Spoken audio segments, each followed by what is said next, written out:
Selamat siang anak-anak. Ya, hari ini kita akan belajar tentang lingkungan dan manfaatnya. Sebaiknya kita belajar di luar saja ya, biar lebih mudah dipahami. Karena materi kita hari ini tentang lingkungan dan manfaatnya. Ada yang tahu apa itu lingkungan? Iya, lingkungan adalah kondisi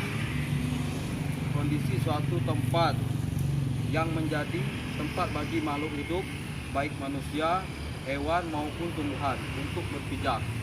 Selain itu, lingkungan juga menjadi tempat untuk beraktivitas dan berinteraksi antara manusia yang satu dengan yang lainnya. Apa saja manfaat lingkungan bagi makhluk hidup? Yaitu yang pertama sebagai penyedia air. Kita membutuhkan air, mendapatkan air, mencari air itu dari lingkungan. Semua makhluk hidup, baik manusia, hewan maupun tumbuhan, membutuhkan air untuk hidup. Karena air menjadi salah satu hal penting dalam kehidupan. Adapun hewan yang memang tinggal di air, yaitu dia bernapas dengan insang, contoh seperti ikan dan lain-lain.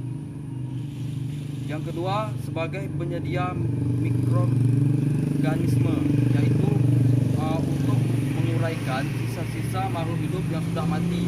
Melalui sebuah proses yang dilakukan oleh mikroorganisme, sisa-sisa tersebut akan menjadi tanah yang subur. Yaitu contoh sebagai tai lembu, itu bisa dijadikan pupuk oleh manusia. Tai itu akan menjadi tanah, bercampur dengan tanah dan menjadi pupuk yang sangat bagus bagi tumbuhan. Yang ketiga yaitu sebagai penyedia oksigen. Setiap makhluk hidup pasti membutuhkan oksigen untuk bernapas. Sama halnya seperti air.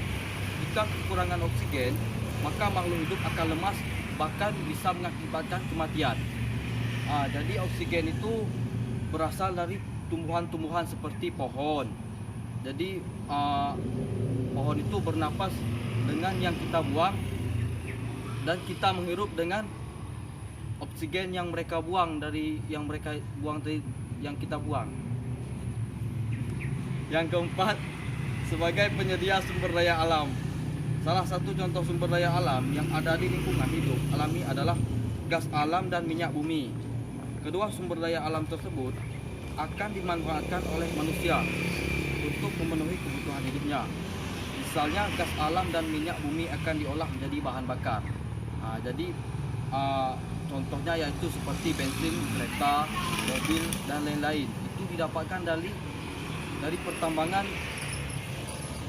pertambangan. Yaitu yang terakhir, sebagai penyedia tanah bagi tumbuhan, tanah berfungsi sebagai tempat hidup.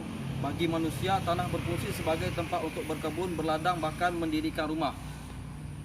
Jadi lingkungan itu sangat identik dengan tanah. Apa yang ada di atas tanah itu ialah lingkungan. Bisa kita lihat. Ini sangat banyak tumbuhan. Jadi tumbuhan ini berada di atas tanah. Bahkan di sini ada yang dalam pot yang berisikan dengan tanah. Jika tidak ada tanah, maka tumbuhan ini tidak bisa hidup. Baiklah. Mungkin hanya ini saja yang dapat Bapak ajarkan kepada kalian. Kita sambung lagi di minggu depan ya. Bapak akhiri dengan Assalamualaikum warahmatullahi wabarakatuh.